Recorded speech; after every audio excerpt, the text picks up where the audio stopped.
kita dianjurkan untuk membaca takbir setiap habis selesai sholat itu sebanyak 4 hari. Mulai malam tanggal 10 Zulhijjah, tanggal 11, 12, 13. Jadi 4 hari berturut-turut. Sampai asar. Kalau sudah masuk hari keempat, maghrib sudah nggak boleh lagi. Kenapa demikian? Itu untuk mensyiarkan agama Allah bahwa orang-orang beriman itu memiliki 2 hari raya yang harus dimeriahkan, harus dirayakan. Salah satu cara merayakan dan memeriahkannya, di samping memperbanyak takbir menyebut nama Allah, juga diiringi dengan menyembelih hewan kurban. Maka ketika kita menyembelih hewan kurban itu sangat ditekankan untuk sambil membaca takbir. Bagi pemilik hewan kurban dibolehkan memanfaatkan daging kurbannya dengan cara 1, dimakan sendiri dan keluarganya. Bahkan sebagian ulama menyatakan sahibul kurban itu wajib makan bagian kurbannya, termasuk dalam hal ini berkurban karena bernazar, menurut pendapat yang benar. Artinya kalau mau disedekahkan semua tidak mau ngambil, ya bagus juga. Tapi itu ada juga ulama mengatakan wajib dia dari kurbannya itu dia mengambil sebagian, tidak separuhnya maksudnya. Ini pemanfaatannya. Tapi kalau ingin karena saya sudah terbiasa makan daging, kasihan orang-orang yang sepanjang hayatnya nggak pernah makan daging karena daging laras, ya ini hari yang baik, sedekahkan semuanya, nggak mulai, itu yang terbaik.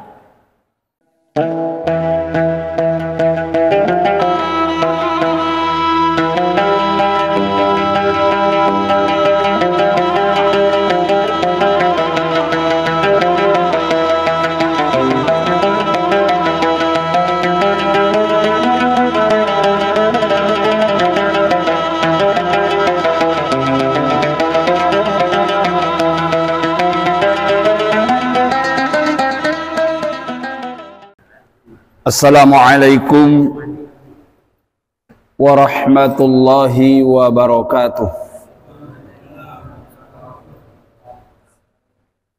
Innal hamdalillah wassalatu wassalamu ala Rasulillah wa ala alihi wa sahbihi wa mawalah. La haula wala quwata illa billah. Wa ba'du.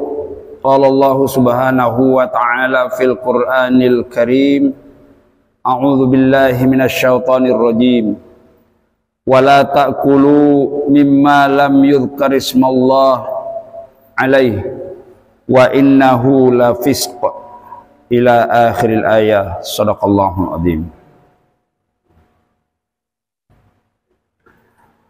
Bapak-bapak dan ibu-ibu jamaah sholat maghrib yang dirahmati Allah dan yang kami hormati, alhamdulillah dengan rahmat dan izin Allah subhanahu wa ta'ala, sampai pada malam hari ini kita semua masih tetap dalam keadaan sehat walafiat dan masih diberi kemampuan oleh Allah subhanahu wa ta'ala untuk membuktikan keimanan kita kepadanya dengan melaksanakan beberapa perintahnya, baik itu sholat maghrib secara berjamaah, kemudian dilanjutkan dengan kita ngaji bersama-sama. Ini semuanya merupakan perintah-perintah Allah subhanahu wa ta'ala yang harus kita lakukan agar kita menjadi hamba-hambanya yang pandai bersyukur atas segala karunia dan nikmat yang Allah berikan kepada kita sekalian. Orang bersyukur itu sangat dicintai dan disayang oleh Allah subhanahu wa ta'ala, dan dijamin oleh Allah subhanahu wa ta'ala akan selalu diberikan karunia dan nikmat yang banyak atas balasan sifatnya yang selalu mensyukuri karunia dan nikmat Allah subhanahu wa ta'ala. Bapak-bapak yang dirahmati Allah dan yang kami hormati, pada kajian pekan yang lalu tentang adab-adab di dalam penyembelihan hewan kurban itu belum selesai. Masih sampai nomor yang ke-6. Insyaallah malam hari ini akan kita lanjutkan dengan poin yang ke-7. Ya. Sebagaimana firman Allah yang saya baca di awal tadi, Quran surat Al-An'am ayat 121, yang selengkapnya Allah berfirman, wala ta'kulu mimma lam yudhkar ismallahi alaihi. Janganlah kalian memakan hewan baik itu hewan kurban, hewan akikoh, atau hewan yang akan kita sembelih dalam kebutuhan sehari-hari, misalnya untuk diperdagangkan atau diperjualbelikan, apabila hewan-hewan itu disembelih tanpa menyebut nama Allah. Jadi kita kalau memakan hewan yang ketika disembelih tidak menyebut nama Allah, itu dikategorikan kita memakan bangkai. Padahal memakan bangkai itu hukumnya haram. Termasuk pula di dalam menyembelih hewan kurban ini. Maka ya adab-adab atau kaifiat menyembelih binatang kurban ini, salah satu di antaranya adalah semua hewan kurban itu, baik sapi, onta, kambing dan lain-lain sebagainya, ketika disembelih itu harus disebut nama Allah. Nama Allah yang paling umum diketahui orang itu kita membaca Bismillahirrahmanirrahim. Apa boleh nama yang lain? Boleh juga. Boleh juga Allahu Akbar. Boleh juga La ilaha illallah. Boleh juga Subhanallah. Pokoknya disebut nama Allah. Tapi yang paling umum itu adalah Bismillah. Basmalah. Ini keterangannya dijelaskan oleh Allah di dalam kitab suci Al-Quran surat ke-6 ayat 121. Haram hukumnya kita memakan hewan, apakah itu hewan kurban, hewan akikah, atau hewan yang disembelih untuk kebutuhan sehari-hari kita, ketika menyembelih tadi tidak menyebut nama Allah. Karena itu sembelihan orang-orang bukan muslim, bukan orang-orang beriman itu yang seiman dengan kita itu, ya dulunya pernah dihalalkan.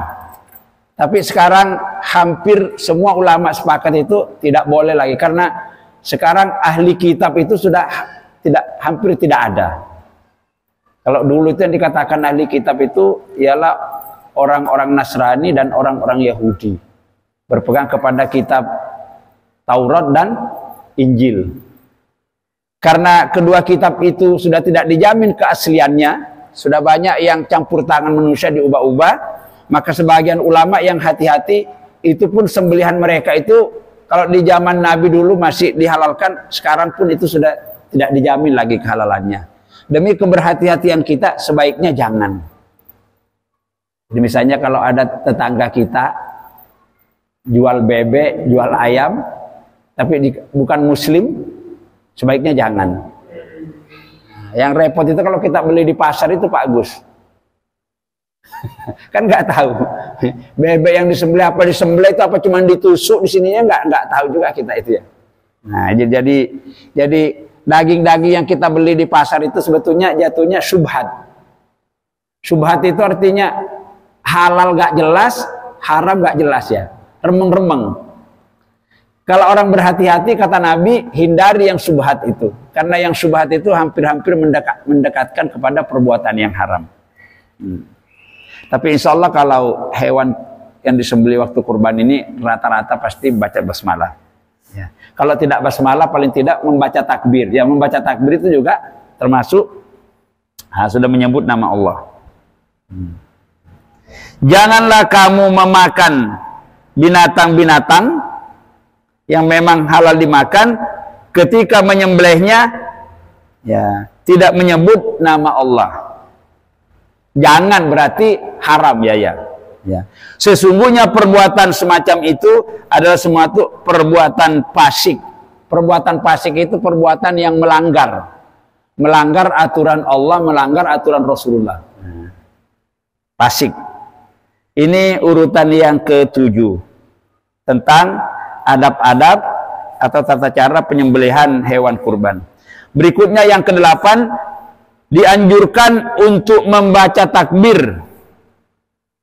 Ya, takbir itu Allahu Akbar. Kalau tadi basmalah. Makanya biasa kalau orang sudah sapi ditarik ke tempat penyembelihan itu orang pasti Allahu Akbar, Allahu Akbar. Memang tuntunannya begitu, ya. Dianjurkan untuk membaca takbir, yaitu kalimat Allahu Akbar setelah membaca basmalah. Ya, jadi Bismillahirrahmanirrahim sambil dibeleh nanti itu. Langsung orang-orang yang ada di sekitarnya itu, termasuk yang menyembelihnya, membaca takbir. Ya. Jadi membesarkan keagungan Allah Subhanahu wa Ta'ala, bahwa hari tanggal 10 Zulhijjah itu memang hari yang istimewa, yang harus dimeriahkan. Salah satu cara memeriahkan kedua hari raya, baik Idul Fitri dan Idul Adha, itu oleh Rasulullah disuruh memperbanyak membaca takbir. Ya, agungkanlah Allah pada dua hari raya itu. Atau kata Nabi, ramaikan, rayakan, meriahkan hari rayamu itu dengan memperbanyak membaca takbir. Ya. Tapi kalau Idul Fitri itu mulai membaca takbir itu masuk maghrib sampai semalam suntuk kalau mampu kita lakukan, sampai besok sholat Idul Fitri sampai sebelum maghrib. Kalau sudah maghrib nggak boleh lagi. Jadi waktunya itu cuma sehari semalam. Kalau sholat kalau hari raya Idul Fitri. Tapi kalau hari raya Idul Adha, kita dianjurkan untuk membaca takbir setiap habis selesai sholat itu sebanyak 4 hari. Mulai malam tanggal 10 Zulhijjah, tanggal 11, 12, 13. Jadi 4 hari berturut-turut. Sampai asar. Kalau sudah masuk hari keempat, maghrib sudah nggak boleh lagi. Nah, itu dianjurkan. Kenapa demikian? Itu untuk mensyiarkan agama Allah, bahwa orang-orang beriman itu memiliki 2 hari raya yang harus dimeriahkan, harus dirayakan. Salah satu cara merayakan dan memeriahkannya, di samping memperbanyak takbir menyebut nama Allah, juga diiringi dengan menyembelih hewan kurban. Maka ketika kita menyembelih hewan kurban itu sangat ditekankan untuk sambil membaca takbir. Hadis dari sahabat Anas radhiyallahu sallam, bahwasanya Nabi sallallahu alaihi wasallam pernah menyembelih 2 ekor domba yang bertanduk. Beliau menyembelih dengan tangannya sendiri dan dia membaca basmalah serta membaca takbir. Nah, ini alasannya. Jadi Nabi mencontohkan. Hadis riwayat Imam Bukhari dan Muslim. Ini urutan yang ke-8. Selanjutnya urutan yang ke-9. Pada saat menyembelih dianjurkan menyebut nama orang yang jadi tujuan kurbannya, yang menjadi tujuan kurban hewan tersebut. Ya. Dasarnya ada hadis dari Jabir bin Abdullah radhiyallahu anhuma, bahwa suatu ketika didatangkanlah seekor domba kepada Rasulullah sallallahu alaihi wasallam. Kemudian Nabi sallallahu alaihi wasallam menyembelihnya domba tersebut dengan tangan beliau sendiri. Ketika beliau menyembelihnya, beliau mengucapkan Bismillahirrahmanirrahim, diikuti dengan takbir. Kemudian dia membaca doa, terimalah korban ini untukku dan juga untuk umatku. Bukan main Pak, Rasulullah SAW dulu berkorban, kita ini sudah kena. Dari hadis ini bisa diambil pengertian bahwa kalau kita berkorban itu, ya doanya untuk diri sendiri, juga doanya untuk seluruh keluarga kita. Jadi tidak perlu orang biasanya itu tahun ini korbannya suaminya ini, tahun besok lagi istrinya, tahun besok lagi anaknya, tahun besok lagi cucunya, tahun besok lagi mantunya. Nggak perlu. Dan itu nggak ada tuntunannya. Kalau kepala rumah tangga itu, siapa yang jadi kepala rumah tangga di situ? Baik suami ataupun mungkin istri karena suaminya meninggal, kalau dia sudah berkorban, ya, maka semua orang yang ikut di dalam rumah itu katut, Pak Hadi. Misalnya Pak Hadi sudah berkorban, yang serumah dengan Pak Hadi itu 4 orang menantu, ya, 15 cucu, masih sama istri, itu sudah katut semua, Pak. Nah, dan dianjurkan ketika tadi menyembelih itu, ya Allah, terimalah korbannya si fulan dan juga seluruh keluarganya. Kalau mampu menyebutkan namanya satu persatu paling baik. Tapi kalau tidak, ya terimalah korbannya Pak Hadi, korbannya Pak Markito dan seluruh keluarganya, seperti itu, Pak. Jadi eman kalau tidak diikutkan keluarganya. Karena Nabi mencontohkan seperti itu. Umatnya yang masih kita jauh ke depan ini kita sudah kena pahala korbannya Rasulullah SAW. Sudah berapa juta tahun yang lalu itu ya masih ya. Ini dasar bahwa kalau kita berkorban itu sebaiknya semua keluarga-keluarga kita, baik yang masih hidup termasuk juga sudah meninggal, kita katutkan. Sama halnya kayak gini Pak Sodik. Ada seseorang dari Candi Lontar mau ke Perak, bawa mobil Avanza. Padahal ada juga beberapa orang mau ke Perak, daripada mobilnya dia sendirian nyetir, ya kan alangkah baiknya kalau semua yang mau ke Perak itu tetangganya dicangking semua ke sana kita, seperti itu. Supaya lebih berarti, lebih bermakna itu. Jadi bukan cuma dia sendiri yang merasakan ya enaknya naik mobil itu, tapi semua orang-orang yang punya kepentingan yang sama-sama menikmati. Dan tentu pahalanya juga akan didapatkan. Nah, demikian. Hadis ini diriwayatkan oleh Imam Abu Daud, At-Tirmizi, dan disahihkan oleh Al-Albani. Setelah membaca basmalah, membaca bismillah dan Allahu Akbar, dibolehkan juga apabila disertai dengan bacaan berikutnya. Hadza minka wa alaika. Ya, jadi ini kayak peruntukan.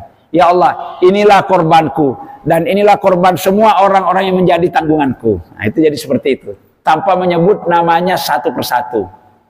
Ya Allah, inilah korbanku, terimalah ya Allah. Dan juga buat orang-orang yang ikut serta dengan aku.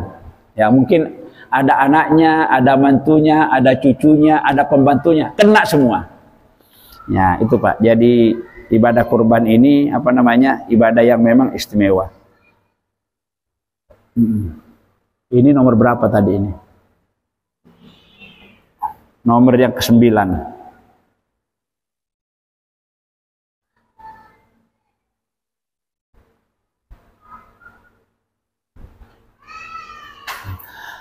Adapun bacaan takbir ya dan menyebut nama sohibul kurban, hukumnya adalah sunnah, tidak wajib. Tapi kalau membaca basmalah wajib. Jadi kita setelah membaca basmalah diikuti dengan takbir dan juga menyebutkan nama-nama orang yang jadi tujuannya, itu cuma sunnah. Andaikan itu tidak dilakukan, korbannya tetap sah. Ya, jadi seperti. Tapi kalau dilakukan, ya lebih sempurna lagi, lebih lengkap. Ya, tidak wajib, sehingga kurban tetap sah meskipun ketika menyembelih tidak membaca takbir. Asalkan ia sudah membaca basmalah, maka dikategorikan atau dihukumkan kurbannya sudah sah. Nah, karena tadi kalau tidak baca bismillah itu tadi ditetapkan dengan ayat. Yang ke-10, ya, disembelih dengan cepat untuk meringankan apa yang dialami hewan kurban. Sebagaimana hadis dari Saddad tersebutkan di atas pada urutan yang ke-3 tempo hari itu, hendaklah kita menggunakan alat kurban itu, pisaunya yang tajam, yang supaya proses kematian hewan kurban itu cepat, sehingga tidak kita kayak terkesan menyiksa binatang. Ya. Yang ke-11, pastikan bahwa bagian tenggorokan, kerongkongan, dan 2 urat leher sebelah kiri kanan telah pasti terputus atau potong semuanya. Jadi di lehernya sapi atau kambing di sini ada urat nadi di sini Pak. Ya. Di kiri kanannya itu ada urat anunya kayak semacam menjadi aliran darah. Ini tenggorokannya ini. Dipastikan harus putus semuanya. Kalau tidak putus itu sebagian orang mengatakan tidak sah penyembelihannya. Nah, jadi ini orang-orang yang harus paham juga. Tenggorokannya hewan itu baik kambing maupun sapi harus putus. Tenggorokan sama kerongkongan itu sama ya Pak Agus ya?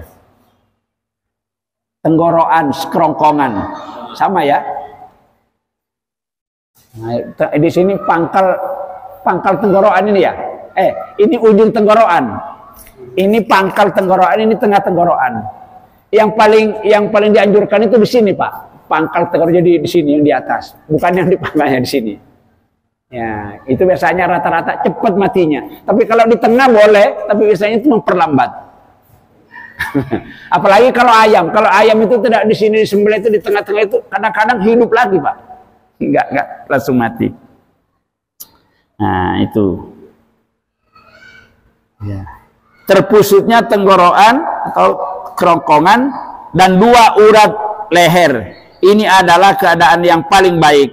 Jika terputus 4 hal ini, maka sembelihannya halal menurut para ulama. Sepakat ulama mengatakan kalau tenggorokannya sama urat di sini sudah terputus itu, maka dikategorikan sudah halal semua sembelihannya.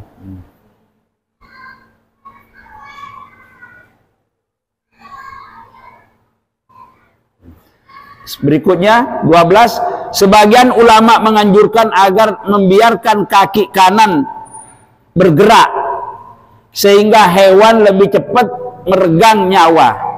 Imam Nawawi mengatakan dianjurkan untuk membaringkan sapi dan kambing ke arah kiri. Demikian keterangan dari ulama mazhab Imam Syafi'i yang mengatakan kaki kanannya dibiarkan saja. Jadi kalau sudah itu biasanya kan bergerak itu, biarkan saja, nggak usah di ya. Itu maksudnya untuk cepat memproses kematiannya ya. Ya. Ke-13, tidak boleh mematahkan leher sebelum hewan benar-benar mati. Ya. Sebelum benar-benar hewan mati. Para ulama menegaskan ya, perbuatan semacam ini hukumnya dibenci. Jadi hewan itu masih gerak ini terus lehernya tadi yang sudah luka di sini terus dipatahkan. Jangan. Biarkan sampai betul-betul hewan itu nggak bergerak lagi. Ya termasuk dikuliti apa itu kalau masih belum jangan ya. Nah, itu para ulama menegaskan bahwa perbuatan semacam ini hukumnya dibenci. Dibenci itu maksudnya makruh. Makruh, ya.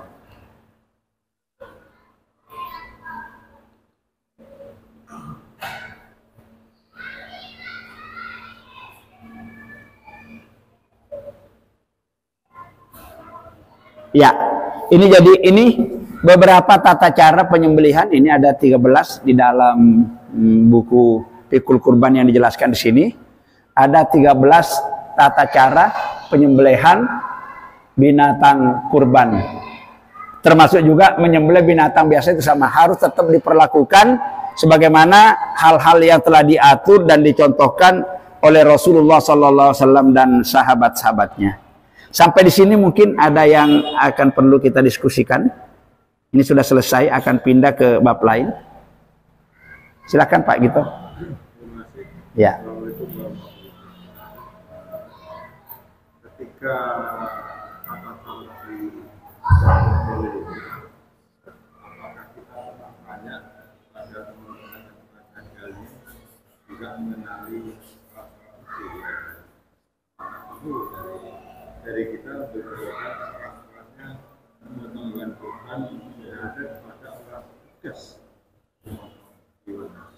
karena apabila tahu ada cara-cara. Ya. Jadi ya itu terpulang lagi tingkat profesionalisme seseorang tukang potong itu seharusnya yang begini-begini sudah tahu. Nah, ya, seharusnya. Tapi andaikan kita melihat gelagat orang yang memotong itu, katakan dia tidak baca bismillah misalnya. Ya, tidak baca bismillah, maka kita ingatkan. Tidak baca, Pak, sampai baca bismillah. Ya. Atau kalau tidak sempat menyebutkan nama-nama kurbannya itu, minimal orang-orang yang di sekitar situ, jadi para petugas kita ikut membaca. Ya. Kalau yang membaca basmalah itu seharusnya yang tukang belenya itu yang harus baca bismillah. Tapi kalau membaca takbir dan doa tidak harus. Boleh orang-orang yang di sekitar itu. Atau kalau orangnya sendiri yang sahibul kurbannya hadir lebih bagus. Yang kedua tadi yang jelaskan bahwa ketika menyembelih itu ditujukan pada keluarga yang berkorban. Memang kebanyakan dari korban itu mencantumkan nama-nama yang Iya. Dan bahkan ketika ada dibacakan itu komplain. Coba dibacakan. Iya. Ya jadi anu Pak, kalau disebutkan satu persatu ada rasa puas. Kepuasannya itu bahwa dia sudah mampu mempersembahkan untuk dirinya dan juga untuk keluarganya. Terutama mungkin almarhumah yang sudah mendahului. Ya, bisa saja gini, terimalah kurbannya Pak Margito dan keluarganya dan seluruh keluarganya. Tapi itu kan masih tanda tanya, sopo itu. Tapi dengan bahasa itu kalau bisa kesulitan menyebut itu sudah cukup. Sama kalau kita bayar zakat fitrah. Bayar zakat fitrah kan biasanya, ya Pak, tolong didoakan, biasa kita serahkan kepada yang tolong didoakan zakat fitrah saya untuk diri saya dan seluruh keluarga yang saya tanggung. Nah, sudah masuk itu ya. Ya. Nawaitu an ukhrija zakat al-fitra anni wa an jami'i manafaqatuhu alaihi ya. Dan semua keluarga yang saya tanggung nafkahnya sudah masuk. Tapi kalau disebutkan terima zakat fitrah kami dan sipulan itu lebih bagus seperti itu. Ya. Artinya kita bisa semuanya ini bisa menjelaskan pada Ya. kedudukan ketika Iya. tadi akan Iya. Ada semacam kepuasan tersendiri ketika namanya disebut. Oh, aku disebutnya seperti itu. Makanya contohnya Nabi nih. Nabi menyembelih korbannya, umatnya yang kita ini belum lahir ketika itu masih berapa ribu tahun sudah disebutkan. Ya Allah, terimalah korbannya Muhammad untuk dinyat. Terimalah korbannya Muhammad atau engkau dan seluruh umatku. Umatnya Nabi itu yang hidup ketika itu dan akan datang kena semua. Itu contoh. Ya, seperti itu. Monggo yang lainnya Pak Iman. Pak Agus, ada? Hah? Pak Adi? Ada yang lain masih seputar. Jadi kurban ini karena memang merupakan ibadah khusus, ibadah istimewa, maka tata cara pelaksanaannya diatur sedemikian rupa. Kalau kita baca di kitab-kitab fikih yang ada itu dijelaskan dalam satu bab tersendiri. Babul kurban, bab yang menjelaskan tentang tata cara pelaksanaan ibadah kurban. Termasuk ini yang kita baca.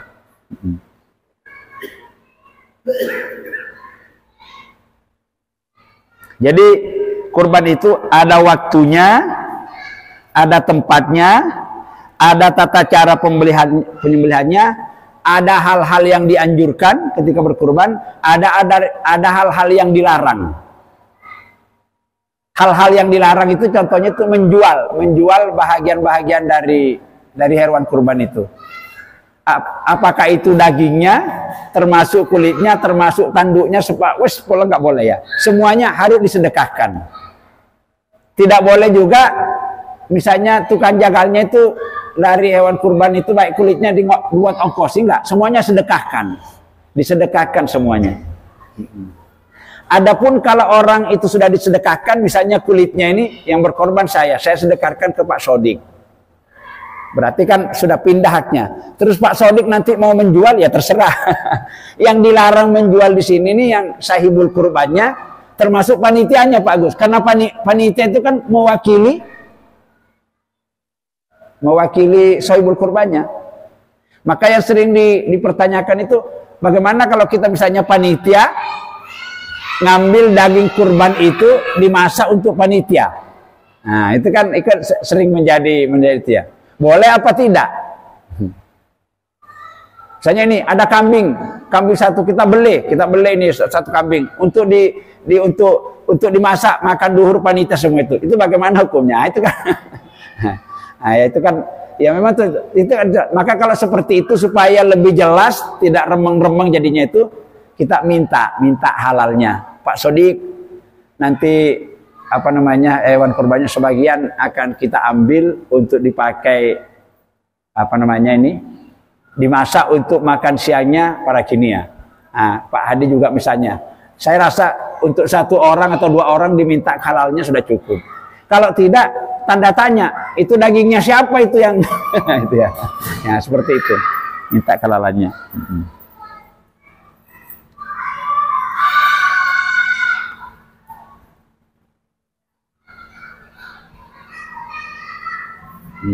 Nah sekarang pemanfaatan hasil sembelihan, ya hasil sembelihan binatang kurban ini sekarang pemanfaatannya. Ya, pemanfaatannya. Ya. Bagi pemilik hewan kurban dibolehkan memanfaatkan daging kurbannya dengan cara satu, dimakan sendiri dan keluarganya. Bahkan sebagian ulama menyatakan sahibul kurban itu wajib makan bagian kurbannya, termasuk dalam hal ini berkurban karena bernazar, menurut pendapat yang benar. Nah, jadi artinya kalau mau disedekahkan semua tidak mau ngambil, ya bagus juga. Tapi itu ada juga ulama mengatakan wajib dia dari kurbannya itu dia mengambil sebagian, tidak separuhnya maksudnya. Ini pemanfaatannya. Tapi kalau ingin karena saya sudah terbiasa makan daging, kasihan orang-orang yang sepanjang hayatnya nggak pernah makan daging karena daging laras, ya ini hari yang baik, sedekahkan semuanya, nggak mulai, itu yang terbaik. Kemudian yang berikutnya, disedekahkan kepada orang-orang yang membutuhkan. Orang-orang yang membutuhkan siapa yang dimaksud di sini? Fakir miskin, atau termasuk tidak fakir miskin tetapi dia tetap butuh misalnya kepada daging, apalagi mungkin daging itu di daerah-daerah tertentu itu tidak ada yang dijual. Ya kalau di kota itu kan hampir setiap hari tersedia daging dijual. Tapi kalau kita masuk ke desa-desa itu biasanya jarang itu. Maka kalau dia butuh, walaupun orang kaya tetap boleh diberikan. Kalau zakat itu orang kaya tidak boleh. Tapi kalau dari Quran boleh. Orang-orang yang tidak seiman pun dengan kita itu ya dibolehkan diberikan untuk manusiaan. Kalau daging kurban, misalnya ada tetangga kita orang yang berbeda keyakinan, daging boleh diberikan. Kan sakno Pak Iman misalnya nyate pakai gulai di tangganya itu cuma dikirimin baunya sakno ya, jadi boleh diberikan. Kalau kurban, kalau zakat ada aturannya tersendiri. Ya. Zakat mal, zakat fitrah itu ada aturannya tersendiri. Disedekahkan kepada orang-orang yang membutuhkan. Orang yang membutuhkan itu fakir miskin, anak yatim, kaum duafa, atau mungkin orang-orang tidak fakir miskin tapi kepingin makan daging, tidak ada daging yang dijual, ya boleh juga diberikan. Nah, ini yang ketiga, dihadiahkan kepada orang yang kaya. Orang kaya boleh dihadiahkan, ya. Jadi bukan semacam pemberian kayak satu, tapi dihadiahkan. Orang kaya, kalau zakat fitrah haram hukumnya dimakan orang kaya, ya. Tapi kalau daging kurban boleh. Kemudian boleh disimpan untuk bahan makanan di lain hari. Namun menyimpan ini hanya dibolehkan jika tidak terjadi musim paceklik atau krisis makanan. Nah, apalagi sekarang kita ada kulkas, ya boleh disimpan. Ya kalau dulu di zaman Nabi itu hanya pernah dibolehkan tidak boleh lebih dari 3 hari karena waktu itu tidak ada kulkas. Sekarang ada kulkas, boleh disimpan beberapa hari untuk misalnya hari-hari atau mungkin ada hajat besok itu kayak gini, boleh simpan. Ya tapi ketika keadaan tidak orang butuh makanan, kalau orang keadaan paceklik sulit mencari makanan, haram itu daging itu tidak kita dikat, tetap harus dibagi kepada orang-orang yang membutuhkan. Nah, seperti itu. Jadi harus lihat situasinya. Disimpan untuk bahan makanan di lain hari, namun menyimpannya ini hanya dibolehkan ketika tidak terjadi musim paceklik atau krisis makanan. Ada keterangan dari sahabat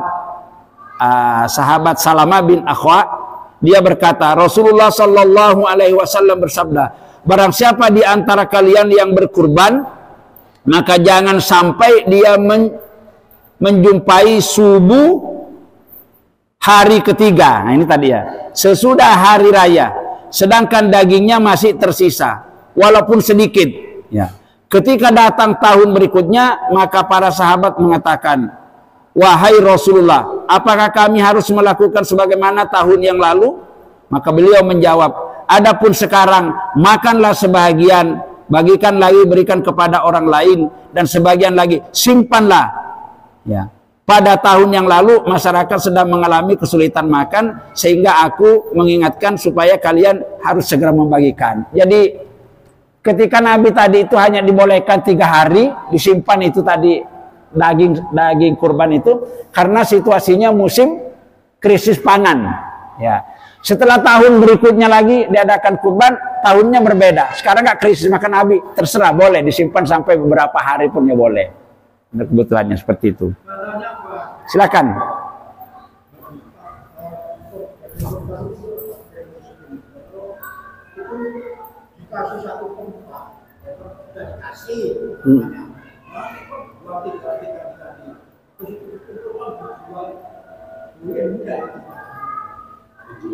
Hanya satu tempat aja yang ngasih tadi. Oh ya, memang ada yang seperti itu. Yaitu sebetulnya yang nggak bagus. Nggak bagus. Walaupun seperti saya tadi katakan, misalnya Pak Iman diberi daging dari kurban. Karena sampean mungkin kan sesuatu dan sampean jual, ya boleh kalau sudah haknya sampean. Tapi itu tetap tidak bagus. Dibicarakan orang, Pak Iman menjual daging kurban. Yang tidak boleh menjual tadi itu sohibul kurbannya, termasuk panitianya.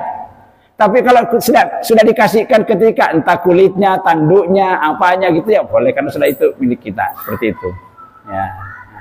Tapi walaupun kalau daging terjadi begitu kan, apalagi sengaja keliling mencari begitu, aduh itu sangat nggak layak. Tapi ada Pak yang begitu, bacanya zakat fitrah. Zakat fitrah itu begitu sudah ada tukang tadanya. Dulu waktu saya masih tinggal di Duku Kupang, masjid ini habis ke sini.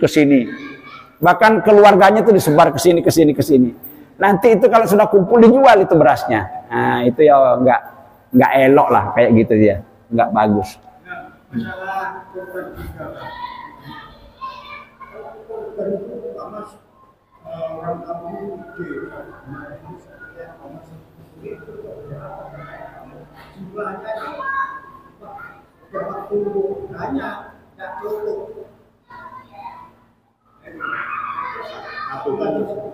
Jadi kita ada masjid sana, tablet itu tambahan. Ini caranya gimana Pak? Boleh enggak ya? Nggak cukup. Jadi misalnya ketentuannya itu 3,5 juta, cuman ngasih 2 juta. Ya kira-kira gitu. Ya tidak, ya enggak gimana. Soalnya ada yang ide gitu. Kecuali kalau ada orang yang berbuat baik, yang Pak Iman, aku cuman mampunya Pak cuman 2 juta ini, terserah lah nanti bagaimana caranya panitia. Terus Pak Agus berbuat baik. Ya udahlah Pak Iman, teruskan saja. Ini saya ingin tak tambahin sampean, Pak Agus sedekah supaya cukup gitu ya boleh.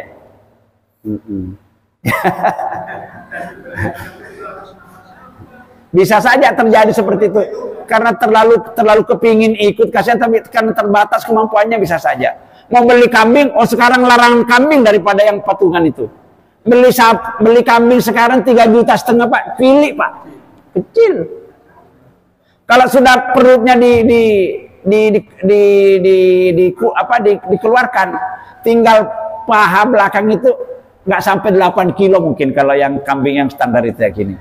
Makanya lebih bagus kalau sapi. Sapi itu 3,5 juta, berapa orang yang bisa menikmati? Begitu. Tapi ada orang kadang-kadang berpendapat kayak gini, Iman. Wong Nabi Ismail dulu waktu Nabi Ismail dibeli ayahnya, wong Allah itu mengganti pakai kambing bukan pakai sapi, ya gitu ya. Ada orang yang seperti itu. Ya tapi ya boleh-boleh saja. Tapi dari segi kemanfaatannya kita itu kalau kita berkurban kambing dengan sapi, waduh manfaatnya mungkin 10 kali lipatnya, Pak.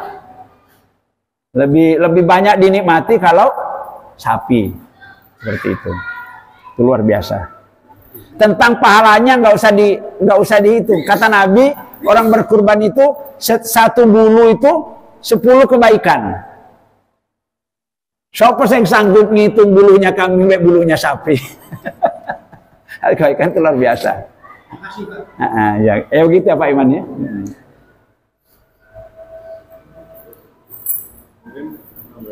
Boleh.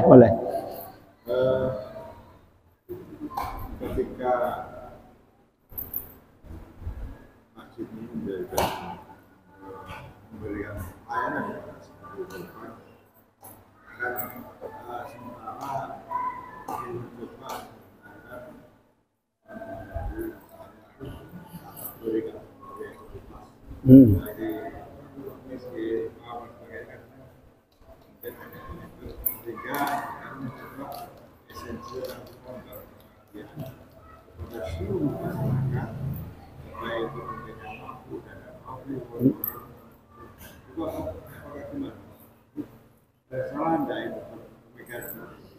artinya dibagi rata.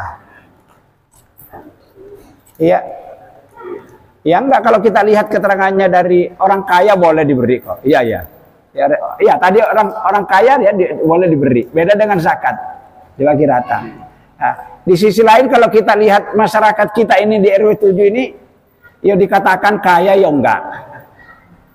Jadi kalau di standarisasi ekonomi itu kan kelas atas, kelas menengah, kelas bawah. Saya kalau di RW 7 ini lebih banyak kelas bawah Pak daripada kelas menengah. Jadi kalau dilihat dari situ ya dibagi rata itu yang tepat. Berbeda kalau misalnya daerah-daerah perumahan yang seperti di Wiyung itu. Di sana ada Babatan Pratama, ada Taman Pondok Indah, ada perumahan Royal Resident. Masyarakat muslimnya di situ rata-rata ya bukan pegawai, pengusaha semua. Nah, di sana itu kalau dikasih daging nggak mau. Jadi orang yang datang minta itu orang dari luar Pak, orang dari bukan dari penduduk sempat situ ya, orang dari luar di kampung. Ya yayasan itu gitu rata-rata begitu. Di sana kan beda Pak, di sini kelasnya di sini beda. Ya. Di sini aja kita sama-sama di Manuan, Masjid Baitus Salam sama BSP ini sudah beda. Saya kemarin Jumatan di situ, itu rata-rata impaknya di situ 4,5 juta, tidak termasuk uang yang donatur-donaturnya itu. Jadi setiap minggunya itu rata-rata sampai 7 sampai 8 juta. Ini sama-sama di kampung loh. Sama-sama di kampung. Kenapa? Apa bedanya? Di sana itu dekat pinggir jalan, banyak kantor-kantor dekat situ, larinya Jumatan ke itu, orang masih produktif. Dan mungkin jamaahnya juga ya rata-rata masih produktif. Beda orang yang jamaahnya masih produktif, masih bekerja dengan orang sudah pensiun, ya nggak mungkin ya seperti itu ya. Seperti itu. Jadi wajar. Seperti itu. Kalau masjid yang di dekat jalan raya lagi, Masjid Citralen itu, Baitur Rozak itu satu minggunya antara 8-9 juta Pak, infak Jumatannya. Karena orang-orang yang Jumatan di situ parkir, mobil-mobil diparkir semua itu ya. Ya biasanya jarang diketemukan jumlah uang 10 ribuan, 5 ribuan itu, rata-rata yang merah-merah itu semua di situ. Jadi bagaimana Kang ini ya? Seperti itu. Jadi beda kelasnya. Tapi seperti itu Pak Iman tadi boleh, Pak begitu ya boleh orang-orang ya. Saya rasa kalau kita di Candi Lontar ini tepat sudah dibagi rata, Jadi artinya kalau banyak ya sama-sama kita dapat banyak, ya kalau sedikit sama-sama sedikit. Rata-rata beberapa tahun yang lalu ini kita lebih 1 kilo Pak ya, 1 kilo dengan ininya, ya. Yang umpamanya nanti tahun ini misalnya nggak sampai gini, ya apa boleh buat. Kalau cuma setengah kilo edak ya mau diapakan. Seperti itu. Yang penting kebagian semua, merataan. Seperti itu. Cukup ya? Ya. Alhamdulillah sudah selesai 2 kali pembahasan ini tentang adab-adab tata cara pelaksanaan penyembelihan hewan kurban, ya termasuk juga pembagian peruntukan dagingnya sudah dijelaskan. Nanti insya Allah pada pertemuan berikutnya nanti kita akan jelaskan apa tujuan utama dan hikmah serta rahasia-rahasia yang bisa kita dapatkan dari peristiwa ibadah kurban ini. Semuanya nanti akan kita jelaskan supaya semakin membuat kita termotivasi untuk tidak meninggalkan atau mengabaikan ibadah yang satu ini, karena begitu sangat istimewanya dan pentingnya. Dan juga Rasulullah sangat mengancam kepada orang-orang yang memiliki kemampuan, punya duit bisa patungan sapi yang 3,5 juta itu atau beli ekor kambing, tapi dia tidak berkurban, maka ancaman Rasulullah SAW nanti itu sangat berat sekali. Ya, itulah yang kita takutkan. Maka insya Allah kalau kita lakukan, di samping kita akan termasuk orang-orang yang sangat dicintai oleh Allah Subhanahu Wa Taala, Insya Allah juga orang-orang yang selalu berkorban itu rezekinya insya Allah bukan tambah melarat, tapi biasanya tambah dilancarkan oleh Allah Subhanahu wa taala. Demikian pembahasan ini, terima kasih atas kebersamaannya. Mohon maaf bila ada hal yang kurang. Mari kita akhiri bersama-sama dengan membaca doa kifaratul majlis. Bismillahirrahmanirrahim. Subhanakallahumma wa bihamdika asyhadu an la ilaha illa anta astaghfiruka wa atubu ilaik. Alhamdulillahirabbil alamin. Assalamualaikum warahmatullahi wabarakatuh.